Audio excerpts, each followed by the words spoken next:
հասնել ինչպես Թումոյի այգով, այնպես էլ Երևանի փոքր կենտրոնից Դիանա Աբգարի այգու վերջնամասից, Սարյան փողոցի կողմից։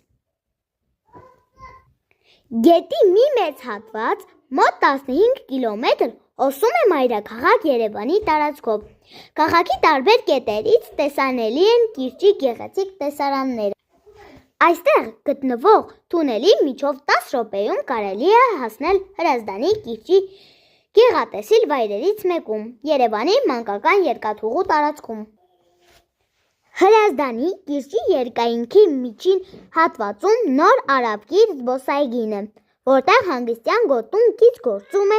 Երևան զիփլայն ճախրուղին։ Ճախրուղով թռիչքն անցնում է Հրազդանի կիրճի վայրով Դավթաշենի կամրջի տակով, որի ժամանակ բացվում են քաղաքի անմոռանալի տեսարանները։